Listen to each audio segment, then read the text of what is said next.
bien-aimés, ce matin, nous voulons écouter la parole de Dieu. Je voudrais que tu baisses la tête et que tu parles au Seigneur ce matin. Demande à l'Éternel de t'enseigner, demande au Seigneur de te parler, de manière à ce que tu puisses comprendre. La Bible dit que le Saint-Esprit est le meilleur enseignant. Que le Saint-Esprit ouvre ton entendement. Que le Saint-Esprit t'instruise ce matin. Est-ce que tu peux parler?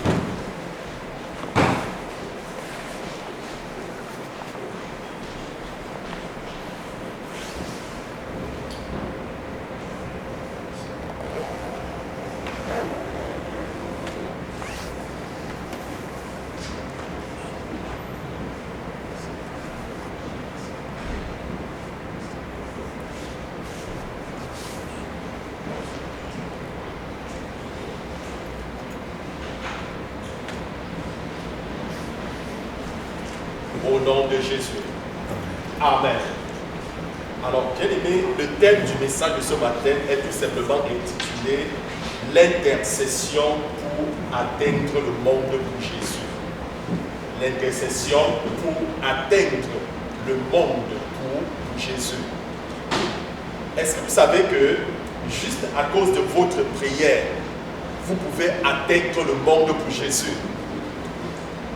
Vous pouvez atteindre le monde au Québec, au monde au Canada, le monde même hors du Canada, c'est-à-dire même dans les autres continents, sans même les connaître, vous pouvez les atteindre juste à cause de vos prières. Amen. Alors c'est ça que nous voulons donc voir ce matin, parce qu'il est très important de prier pour nous, c'est vrai, mais il est aussi important de prier pour les autres, de prier pour les nations, de prier même pour les gens que nous ne connaissons pas, et surtout en ce qui concerne le salut. Vous savez, la véritable chose qui met la joie dans le cœur, la Bible dit, c'est lorsque une âme se répand. Amen. Ce n'est pas lorsque tu accomplis un miracle. Nulle part dans la Bible, je n'ai vu que quelqu'un a ressuscité et Dieu était content, il y avait la joie au ciel parce que quelqu'un était ressuscité ou alors parce que quelqu'un était guéri. Mais la seule fois que j'ai vu qui avait la joie au ciel parmi les anges de Dieu, c'est lorsqu'un pécheur se répand. Amen. C'est lorsqu'un pécheur se répand. Et puis j'irais même jusqu'à dire que l'évangélisation, c'est le battement du cœur de Dieu. Veux-tu mettre la joie dans le cœur de Dieu? Alors, il faut prier pour le salut des âmes. Amen. C'est ça qui met la joie dans le cœur de Dieu. Et n'oubliez pas, tel que je vous enseigne ici sur la doctrine des récompenses. Est-ce que vous comprenez? C'est-à-dire ta prière, la prière que tu fais ici, peut sauver quelqu'un en Afrique, peut sauver quelqu'un en Asie, peut sauver quelqu'un en Europe. Est-ce que vous comprenez? Et le jour de la récompense, Dieu va dire, mais qui avait prié pour que le Saint-Esprit saisisse X, pour qu'il donne sa vie à Jésus? Alors, c'est toi qui avais prié. Est-ce que quelqu'un peut comprendre? Tu as prié et tu as disposé quelqu'un, par exemple, en Pologne, parce que tu as prié, tu as préparé le cœur de la personne. Est-ce que vous comprenez? Sans même connaître. Et tu as donc disposé quelqu'un pour aller prêcher l'évangile à la personne. Tu auras une récompense. Pourquoi? Parce que tu as intercédé, parce que tu as prié. Alors, bien aimé, lorsqu'on parle de l'intercession pour atteindre le monde pour Jésus, je voudrais nous présenter une église modèle pour la prière et les missions. Et je pense que si on essaie de calquer l'exemple de cette église, comment est-ce qu'il fonctionnait, cela pourra nous inspirer. Cela pourra nous donner des bases sur lesquelles nous pouvons nous tenir pour pouvoir prier pour les nations et pour les autres. Alors, bien aimés, nous trouvons en fait une merveilleuse église dans le livre des Actes et des Apôtres. C'était une église qui priait aussi bien qu'une église missionnaire. Donc, cette église, pour l'exemple de ce matin, nous intéresse. Alors, nous allons prendre nos Bibles dans Actes 13, le verset 1 au verset 3. Actes des Apôtres, au chapitre 13, le verset 1 au verset 3. Cette église était située dans la ville d'Antioche. Avant de lire les versets, elle était située dans la ville d'Antioche, sur la côte nord de la Syrie. C'est où cette église se trouvait. C'était la première église non juive. Je dis bien la première église non juive. Et il y avait parmi ses membres certains leaders renommés du christianisme de cette époque.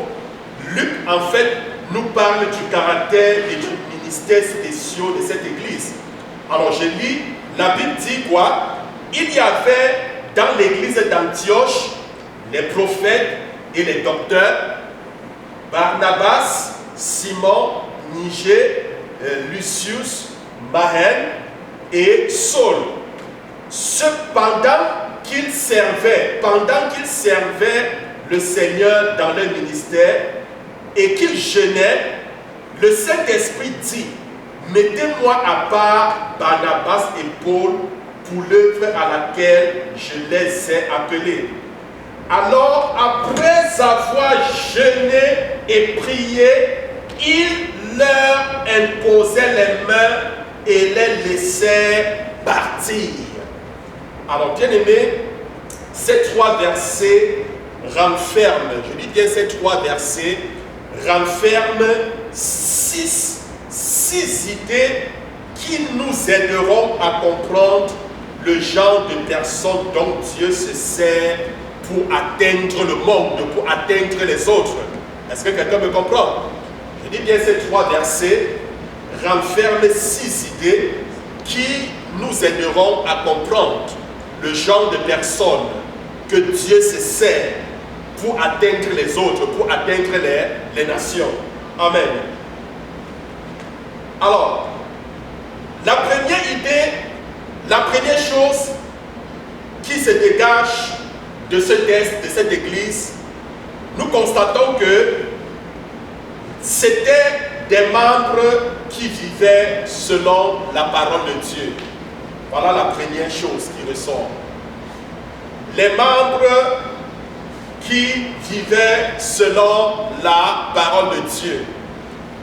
La Bible dit quoi? La Bible dit que pendant qu'ils servaient le Seigneur dans leur ministère, bien aimé, selon la liste des prophètes et des enseignants trouvés dans le premier verset, nous pouvons déduire que les membres étaient instruits et enracinés dans la parole de Dieu.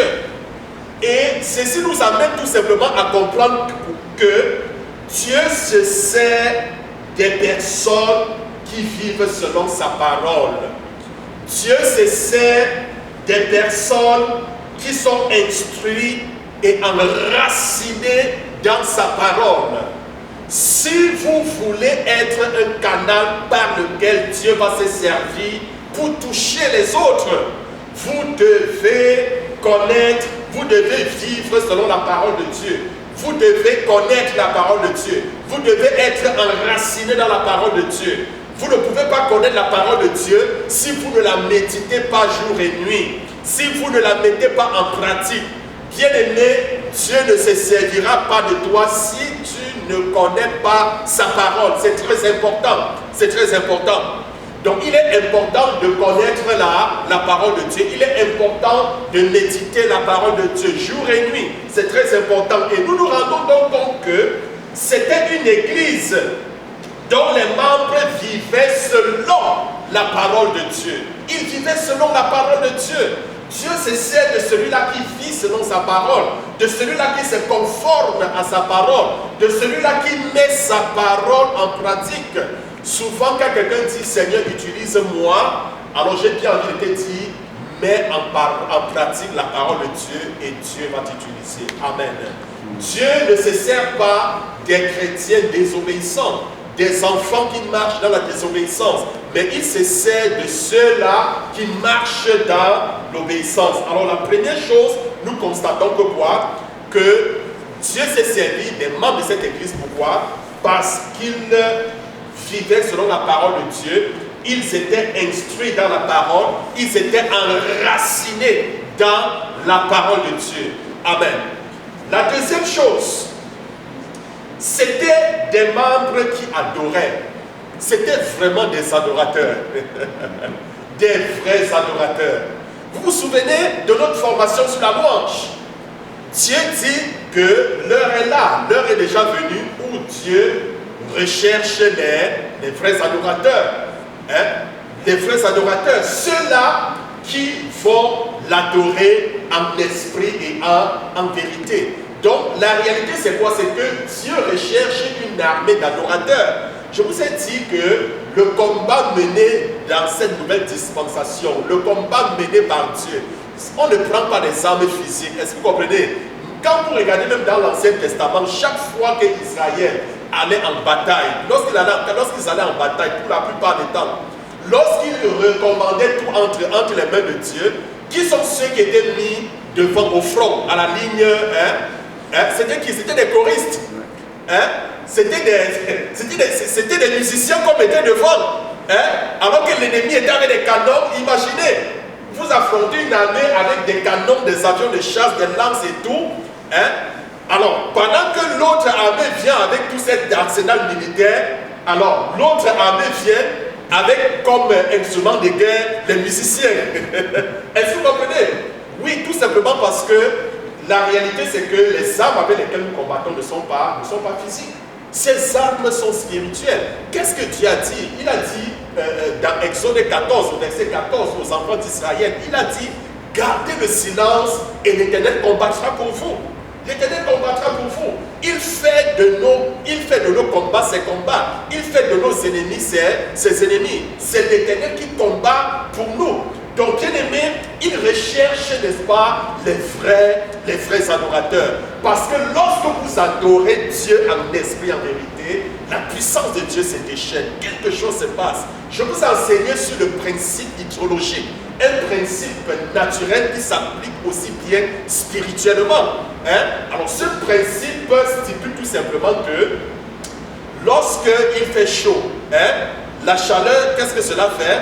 Ça produit, n'est-ce pas, l'évaporisation de l'eau au niveau de la mer, des océans, rivières. L'eau s'évapore et puis l'eau va, n'est-ce pas, au niveau du ciel, ça forme des nuages, ça se condense et puis ça tombe sous forme de pluie.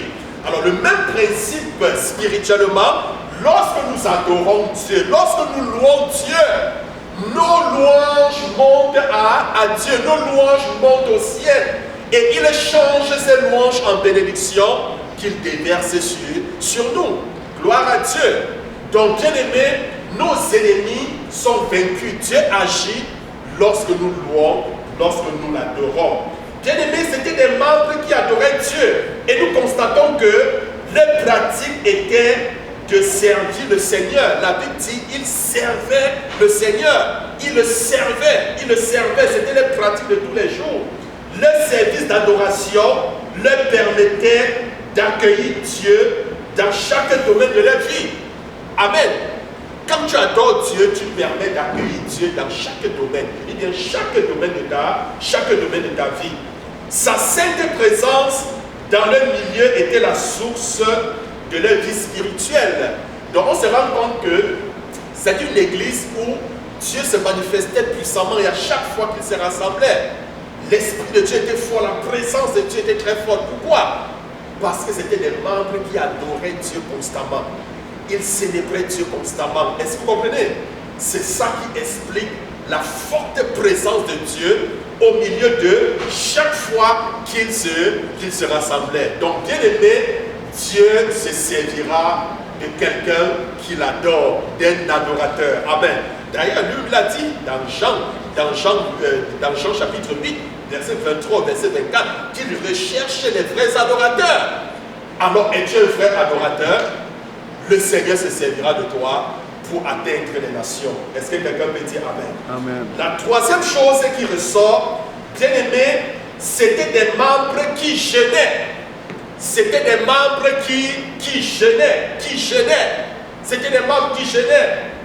Bien aimé, ceci leur permettait de mettre la partie sensuelle de la personne sous le contrôle du Saint-Esprit. Bien aimé, écoutez très bien. Le jeûne, je dis bien, le jeûne est la seule manière de dire je suis une personne spirituelle avant d'être une personne physique. Le jeûne, c'est quoi? C'est la seule manière de dire je suis d'abord une personne spirituelle avant d'être une personne physique.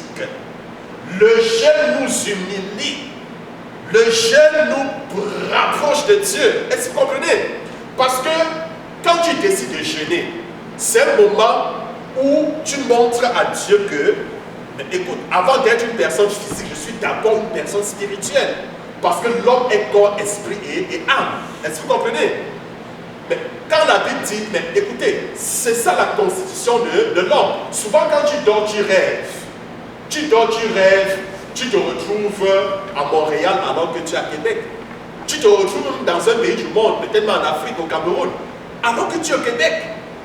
Mais qui se trouve là-bas? C'est toi. Ce corps-ci, ce n'est qu'une carrosserie, excusez-moi du terme, hein, qui permet au moi de s'exprimer. Est-ce que vous comprenez? Ton corps, c'est-à-dire tu as besoin de ton corps pour pouvoir parler, pour pouvoir t'exprimer dans le monde des vivants. Est-ce que je me fais comprendre? Parce que sans le corps, tu ne peux pas t'exprimer dans le monde des vivants. La preuve en est, quand quelqu'un meurt, qu'est-ce qui se passe? Son âme, il sort de lui. Il ne peut pas avoir un contact avec le monde physique. Je parle d'une expérience personnelle parce que j'ai eu à mourir.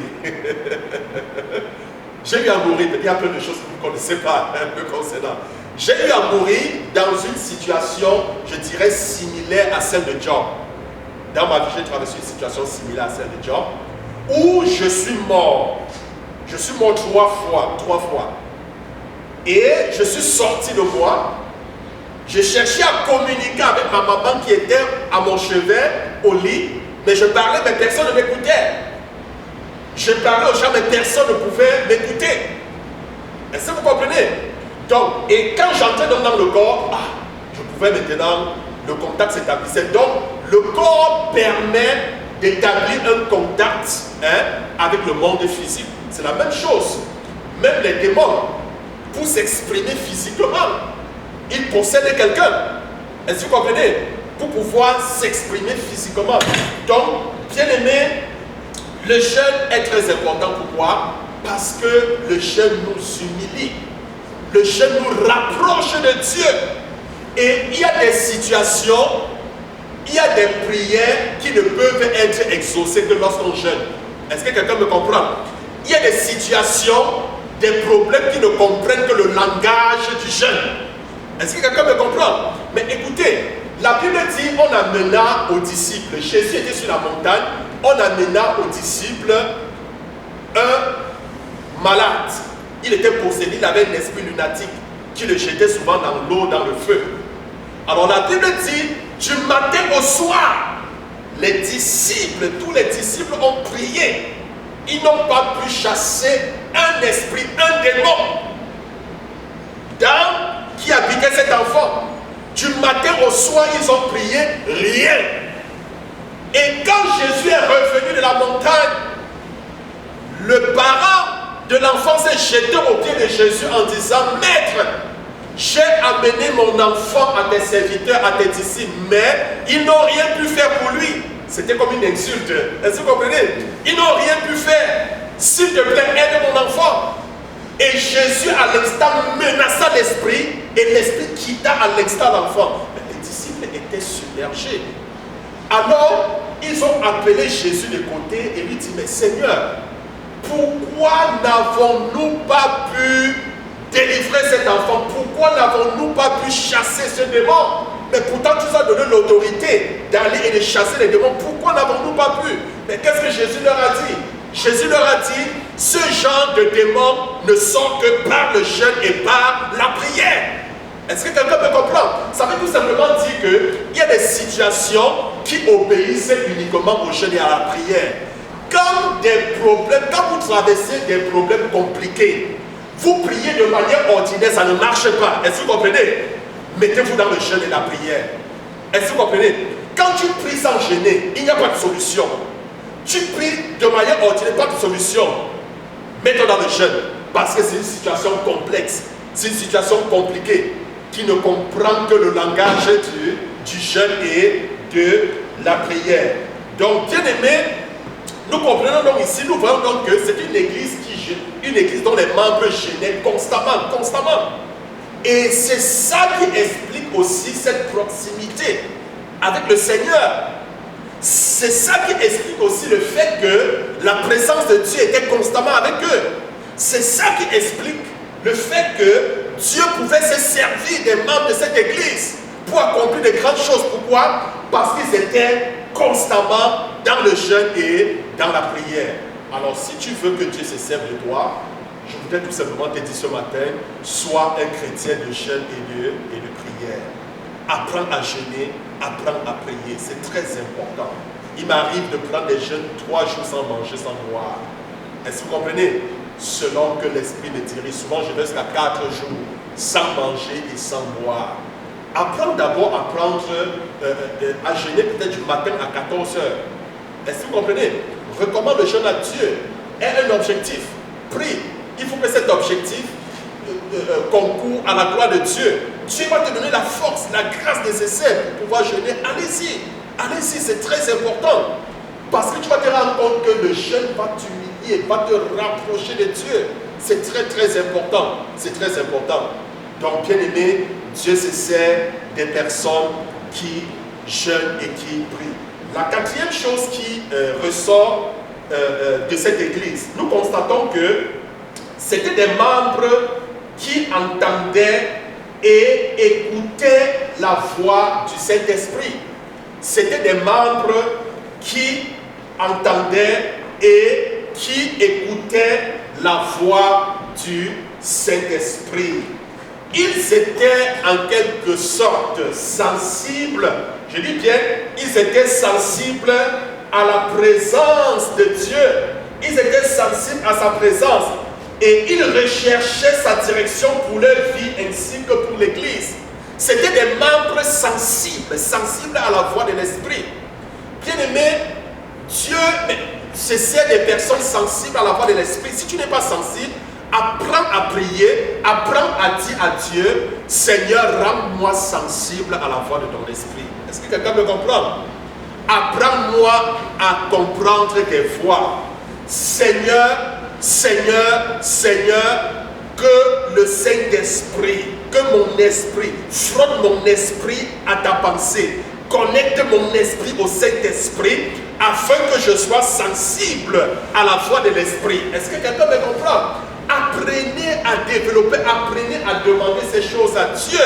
Demandez à Dieu qu'il rende, n'est-ce pas, qu'il vous rende sensible à la voix de l'Esprit. Parce que souvent le Saint-Esprit peut te parler, tu ne comprends pas pourquoi. Parce que tu n'es pas sensible à sa voix. Amen.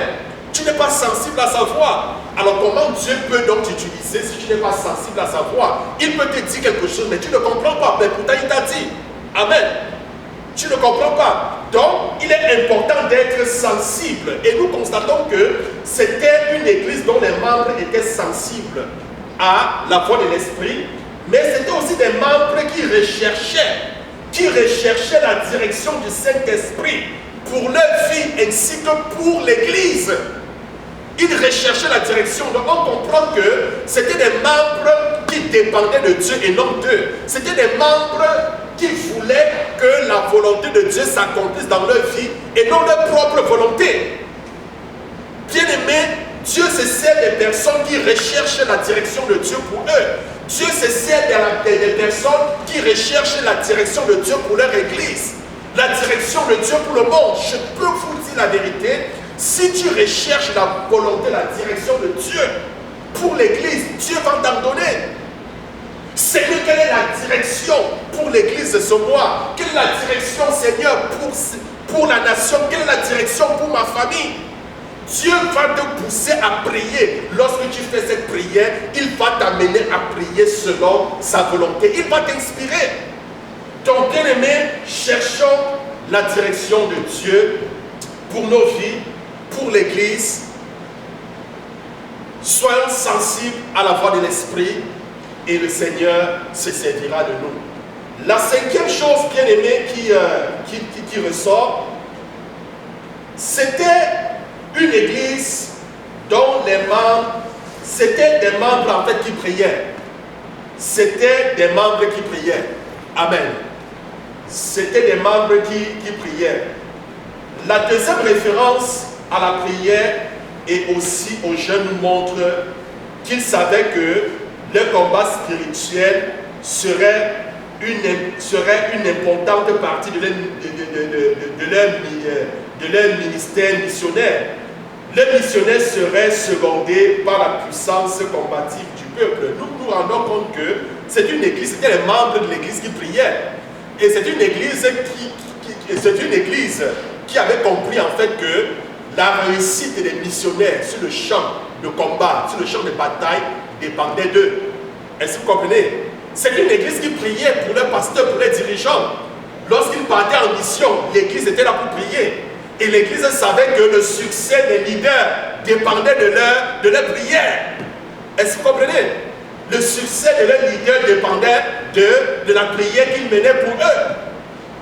Bien aimé, c'est ce genre de membres que l'église et que le Seigneur recherche. Et les membres avaient compris cela. Ils avaient compris que leurs missionnaires seraient secondés par la puissance combative d'un peuple de prière. Ils avaient derrière eux, les missionnaires avaient derrière eux un peuple de prière. Mais regardez, lorsque Paul était en prison avec Silas, l'église ne dormait pas. L'église priait, l'église intercédait pour eux. Est-ce que vous comprenez? L'église s'est mobilisée et priait. Lorsqu'il y avait un problème, l'église se mobilisait et priait.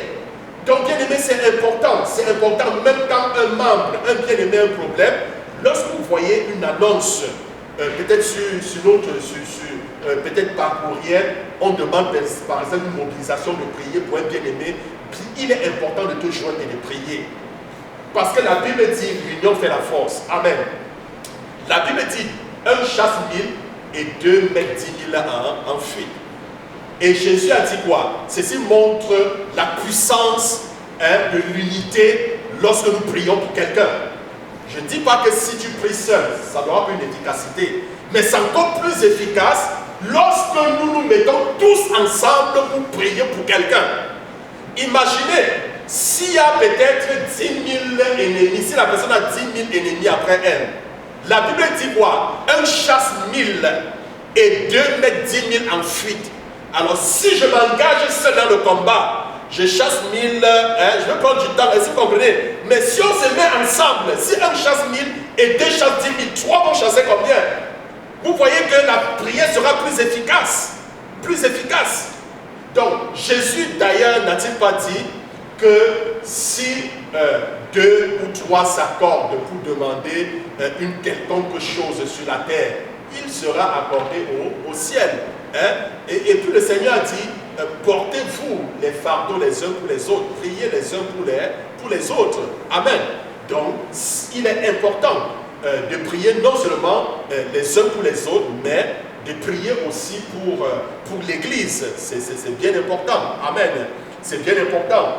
Et je voudrais aussi profiter à cet effet pour vous demander de prier pour moi parce que je vais au Cameroun au mois de novembre. C'est pour un voyage missionnaire. Donc je vais plus pour neuf parce que j'aurai des missions un peu partout, des programmes d'évangélisation, croisades un peu partout. Donc je profite justement de ceci pour demander à l'Église, n'est-ce pas, de me porter dans la prière. Bien aimé, la sixième chose qui découle, alors c'était des membres consacrés à leur missionnaire. C'était des membres consacrés à leur missionnaire. C'était des membres qui étaient consacrés à leur missionnaire. Bien aimé, quand les membres imposaient leurs mains sur les missionnaires, ils joignaient leur vie à celle de ceux qui étaient envoyés. Parce que la Bible dit que Paul, Silas, c'est l'Église qui imposait les mains. Est-ce que vous comprenez? Pour prier. Et cette action montrait tout simplement qu'ils joignaient leur vie à celle de ceux qui étaient envoyés. Ils continuaient à les supporter de toute manière possible. Est-ce que vous comprenez? Ils soutenaient les missionnaires de toute manière possible. il ne cessait de prier, il ne cessait de jeûner pour eux, de se rassembler et de prier pour eux. Le missionnaire n'était pas oublié. Est-ce que vous comprenez? Il n'était pas oublié. Ils étaient constamment avec eux dans la prière. Alors, bien aimé, je voudrais rapidement aborder quelques problèmes de prière. Amen. Quelques problèmes de prière. Alors, la prière pour les nations est différente, par exemple, des sortes de prières que nous avons déjà eu à voir. Hein? C'est vraiment différent. Parce qu'on peut prier, on peut décider de prier pour, je ne sais pas, l'Ukraine. Hein? On peut prier pour le Cameroun, on peut prier, est-ce que vous comprenez? Donc c'est différent des autres prières qu'on présente habituellement. Hein? Parce que nous savons que le nombre de pays et la diversité de leurs besoins exige une manière de prier qui est au-delà de la portée de nos prières quotidiennes. Est-ce que vous comprenez? Donc c'est très différent. Alors, quand je parle des problèmes de prière, je voudrais d'abord toucher la mauvaise idée concernant la prière. En ce qui concerne l'intercession pour les nations, il y a souvent une mauvaise idée qui concerne ce sujet. Plusieurs chrétiens ont souvent de la difficulté à croire. Je dis bien, ils ont de la difficulté à croire que leurs petites prières, peuvent réellement changer le cours des affaires internationales. Quelqu'un se pose la question, ma petite prière là, est-ce que ça peut changer le cours des événements en Ukraine? Est-ce que vous comprenez? C'est une mauvaise idée. Amen. C'est une mauvaise idée. C'est justement un problème par rapport à la prière. Et plusieurs souvent, le diable prête cet esprit. Ma petite prière, si je prie, l'Ukraine, le problème, qu'est-ce que ma prière peut changer, peut faire? Est-ce que ma prière peut changer le cours des événements en Ukraine? Est-ce que ma prière peut changer les cours des événements? Je ne sais pas. Peut-être dans tel pays ou dans tel autre pays. Hein? Donc, ils ne peuvent pas comprendre cette chose. Est-ce que vous comprenez? Donc, de telles idées proviennent de pensées erronées et faibles concernant la nature et la pratique de la prière. La prière n'est pas seulement un sentiment noble, bien aimé. Ce n'est pas une chose qui, par chance, peut toucher une personne pour lui faire du bien. La prière est le rôle que nous jouons quand nous consentons, je l'ai dit, le dessein et la puissance de Dieu sur un besoin, quand nous concentrons le dessein et la puissance de Dieu pour un besoin spécifique. Dieu nous a accordé, bien aimé, le privilège et la responsabilité. Je dis bien le privilège et la responsabilité d'accomplir sa volonté sur la terre comme au ciel. Comme au ciel. Alors, il a promis de donner sa puissance et son autorité à nos prières par la foi. Donc, quand tu pries, n'aie pas cette idée parce que Dieu veut accomplir au travers de toi sa volonté. Il a dit dans Matthieu 6, quand vous priez, dites quoi? Matthieu 6, lisez Matthieu 6. Notre Père qui est dans les cieux, que ton nom soit sanctifié, que ton règne vienne, que ta volonté soit faite sur la terre comme au ciel. Et il dit de prier, que sa volonté soit faite sur la terre comme au ciel.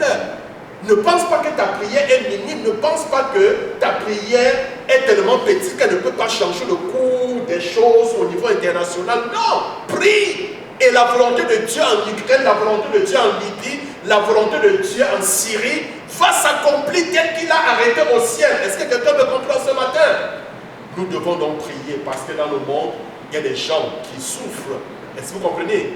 Il pleut sur les têtes des bombes. Est-ce que vous comprenez? Ils sont dans l'insécurité totale. Il y a des gens qui meurent. Il y a des enfants de Dieu même qui meurent. Sous le coup des bombes, bien aimés. On doit prier pour eux. C'est très important. On doit prier. C'est très, très important.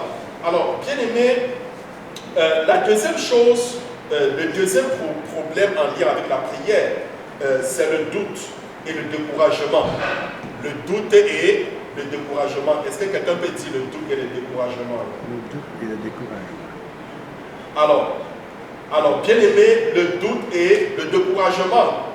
Sans lui, nous ne pouvons pas, mais sans nous, il ne fera rien. Amen. Je dis bien, sans le Seigneur, nous ne pouvons rien faire. Amen. Sans le Seigneur, nous ne pouvons rien faire. Mais notons aussi que sans nous, le Seigneur ne fera rien non plus. Est-ce que je me fais comprendre? Sans le Seigneur, nous ne pouvons rien faire. Mais sans nous, le Seigneur non plus ne fera rien. Est-ce que vous comprenez ceci? Sans nous, il ne fera rien. Et nous, on ne peut rien faire sans lui. C'est pour cela que le Seigneur a demandé de prier. Si nous ne prions pas, il ne fait rien. Il faut prier. Il faut prier pour que sa volonté s'accomplisse. Lui-même nous interpelle. Il nous demande de prier sans cesse. C'est même un commandement. Il dit prier sans cesse. Prier sans relâche. Prier sans relâche. Et souvent, il y a certains chrétiens qui disent, souvent qui pensent, je n'ai pas besoin de prier.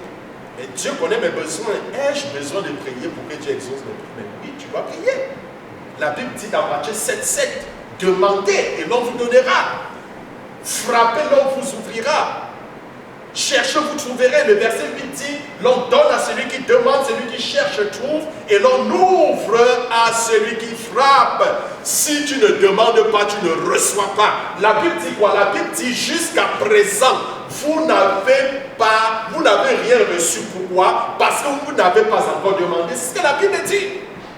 Que vous n'avez pas reçu parce que vous n'avez pas demandé. Demandez, vous recevrez afin que votre joie soit parfaite. C'est ce que la Bible dit. Celui qui demande reçoit. Donc, bien aimé, il est important de comprendre que nous ne pouvons rien faire sans Dieu, mais sans nous, il ne fera rien. Dieu a besoin de toi. C'est pour cela que la Bible dit, l'œil de l'Éternel parcourt la terre. Il cherche quelqu'un qui se tiendra à la brèche. Est-ce que quelqu'un comprend ceci? L'œil de l'Éternel parcourt la terre. Il cherche quelqu'un qui va se tenir à la brèche.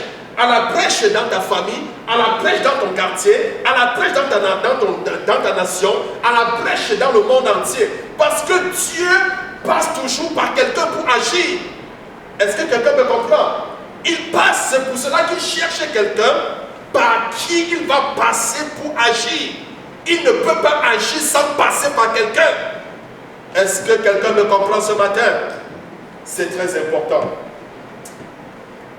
Donc, bien aimé, la prière, nous devons comprendre, libère la puissance de Dieu.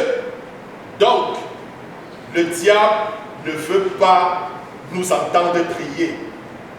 Et il nous découragera de toute manière possible. Est-ce que vous comprenez? Vous savez celui que le diable craint le plus, c'est lorsque vous commencez à prier. Oui. Quand tu commences à prier, le diable, tu deviens une menace pour le diable. Parce que ta vie ne prie pas, oh, tu es correct, il s'en fout de toi. Est-ce que vous comprenez? Quand tu ne pries pas, mais quand tu t'élèves déjà dans la prière, quand tu commences déjà à prier, quand tu commences à prier, le diable n'aime pas cela parce que tu deviens un danger pour lui. Tu deviens un danger pour son royaume. Et il fera tout pour te stopper. Il va apporter le découragement. Il va semer le doute dans ton cœur. Tout simplement pour que tu cesses de prier. Est-ce que quelqu'un me comprend? Oui, bien aimé, il va essayer de te décourager, et ceci de toutes les manières possibles. Il veut que nous croyions que nos prières sont trop, que nos prières sont que nos prières sont trop courtes ou alors que nos prières sont trop faibles. Il faut que tu crois que tes prières sont trop petites pour avoir des effets sur des causes aussi grandes et éloignées. Je ne sais pas, comme les affaires étrangères. C'est ce qu'il va chercher à te faire croire. Il va ainsi s'aimer le découragement dans ton cœur. Mais bien aimé, de plus, plusieurs personnes ont une vision fatale, je dirais, concernant les actions et les réactions des pays étrangers. Amen. Donc le diable va chercher à te décourager. Il va chercher à te faire comprendre que tes prières sont très faibles et très petites. Comment toi, on ne te connaît même pas dans ta famille. Ce n'est pas ta voix ce n'est pas ta prière qui peut changer quelque chose. Non. Bien aimé, ce sont les ruses du diable. Et le troisième problème, bien aimé, ce sont les mauvaises intentions. Le troisième problème en lien avec la prière, ce sont les mauvaises intentions. Les mauvaises intentions peuvent être une source de difficulté pour la prière d'intercession. Est-ce que vous comprenez? Ça peut être une source de difficulté pour la prière d'intercession. Si nous prions seulement parce que nous croyons forcés de le faire, est-ce que vous comprenez? Si nous prions parce que nous nous sentons forcés, c'est comme si nous étions forcés à le faire. Alors, rapidement, nos efforts deviendront bientôt un fardeau inutile. Il y a souvent certains gens, oui, on va prier pour les hommes, on va prier pour les nations, oui, on donne un sujet de prière, tu pries comme si tu te sentais forcé. Est-ce que vous comprenez? Voilà, comme tu te sentais forcé ou obligé, je ne sais pas si vous comprenez. Ce n'est pas bon. Est-ce que vous comprenez? Parce que tes efforts vont être comme un fardeau inutile. Alors, la vraie intercession, bien aimé, la vraie intercession provient d'un cœur et d'un esprit qui sont poussés et dirigés par le Saint-Esprit. Je dis bien, la vraie intercession provient de quoi? D'un cœur. La vraie intercession provient d'un cœur et d'un esprit qui sont poussés et qui sont dirigés par le Saint-Esprit. Bien-aimés, de mauvaises méthodes peuvent aussi vaincre nos désirs pour la prière. Est-ce que vous comprenez? Oui, notre ennemi aimerait nous porter à un extrême ou l'autre. Alors, s'il ne peut pas nous empêcher de prier, il désire alors que nos prières soient si vagues et générales, que nous ne pourrons pas savoir si Dieu les a exaucées. Donc, si l'ennemi ne parvient pas à te décourager, il va t'amener à prier de manière vague. Est-ce que vous comprenez? De manière vague, de telle en sorte que lorsque Dieu exauce, tu ne sais pas que Dieu a exaucé. Ce sont des prières vagues. Il faut souvent éviter les prières vagues. Amen. Parce que c'est souvent là que l'ennemi nous prend. Amen. Alors, je prends quelques exemples. Si tu dis par exemple, Dieu bénit notre famille, que le Seigneur bénisse notre nation, que le Seigneur bénisse notre monde. C'est ça ta prière. Seigneur, bénis ma famille. Oh Seigneur, bénis le monde, bénis ma nation. Seigneur, bénis, c'est vague. Ça, c'est une prière vague. Il n'y a aucune spécification, il n'y a aucune précision. Et justement, c'est le genre de prière que l'ennemi veut que tu fasses. Il n'y a aucune spécification. Une telle prière n'est pas suffisante pour nous ou pour Dieu. Comprenez cela. Elle n'est pas suffisante pour nous ou pour Dieu. Elle n'est pas suffisante. C'est parce que la foi cherche toujours à se concentrer sur un but. Bien aimé, la prière spécifique engendre une espérance certaine. Est-ce que vous comprenez? La prière spécifique engendre quoi? Une espérance certaine. Alors, par contre, prier de longues listes de besoins spécifiques sans direction divine ou même sans organisation peut devenir très fatigant et monotone. Hein? Souvent, tu peux dresser une longue liste de prières. Hein? C'est-à-dire, tu as tellement une longue liste de prières, tellement longue. Souvent même, ça devient fatigant. Est-ce que vous comprenez? Parce qu'il n'y a pas de direction. Est-ce que vous comprenez? Il n'y a pas de direction. Il n'y a pas de direction. Hein? Il n'y a aucune direction. Il n'y a aucune direction divine. Parce que tu établis une longue liste de besoins spécifiques. Elle est tellement longue, mais il n'y a pas de direction divine dans cette liste que tu as et que tu établis. Et très souvent, qu'est-ce qui se passe? On finit par se fatiguer. Hein? Donc, on devient fatigué. Donc, Jésus, en fait, nous a mis en garde concernant la pratique de prononcer de vaines paroles. Hein? Il a dit, quand vous priez, ne priez pas en vain. Hein? Ne priez pas en vain. C'est pas prier en vain. Les gens qui prient en vain, ils savent qu'il n'y a pas d'orientation dans vos prières. C'est tellement vague. Est-ce que vous comprenez? C'est de cela que Jésus faisait comprendre que quand vous priez, ne priez pas en vain. Ne priez pas en vain, ne priez pas. Non. Priez de manière spécifique. Hein? Priez sous la direction de l'Esprit. Ne priez pas en vain. Amen. Est-ce que quelqu'un me comprend ce matin? Alors, bien-aimé, Jésus nous a mis en garde concernant la pratique de prononcer de vaines paroles dans nos prières. Alors, plusieurs paroles sans but ou puissance, d'accord? Hein? Ce sont les paroles sans but, hein? Sans puissance. Vous priez, il n'y a aucun objectif, aucune précision, aucun but dans les sujets que vous adressez à Dieu. Alors, bien aimé, nous retenons que quand nos intentions et nos méthodes ne sont pas bonnes, je dis bien quand nos intentions et nos méthodes de prière ne sont pas bonnes, nous devenons rapidement découragés et nous abandonnons tout. Est-ce que vous comprenez? Donc, beaucoup souvent se lassent dans la prière. Beaucoup se découragent dans la prière. Beaucoup souvent abandonnent. Pourquoi? Parce que leur intention de prière n'est pas bonne. Est-ce que vous comprenez? Et parce que même la méthode de la prière n'est pas bonne. C'est pour cela qu'ils finissent par se lasser, ils finissent par se décourager et à abandonner, n'est-ce pas, la prière.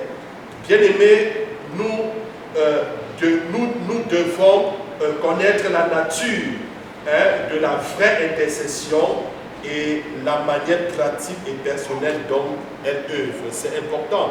Alors, je voudrais que tu comprennes ce matin, déjà pour nous permettre de digérer ceci, je voudrais que tu comprennes ce matin que le Seigneur veut se servir de toi. Il veut se servir de toi pour toucher les gens autour de toi. Il veut se servir de toi pour atteindre les nations. Amen. Et on a pris cet exemple d'une église modèle dans le Nouveau Testament. Il y a 6 idées, 6 éléments qui ressortent. Si on les met en pratique, le Seigneur se servira de nous. Il se servira de nous pour atteindre les nations. Ne te sous-estime pas. Ne pense pas que ta prière est très faible pour changer les événements qui se produisent, par exemple, pour changer le cours des événements comme en Syrie, comme en Ukraine. Hein? Pour ne que parler de cela. Hein? Il y a plusieurs autres cas qui ne sont pas médiatisés. Et puis même dans le monde. Donc, bien aimé, il est important de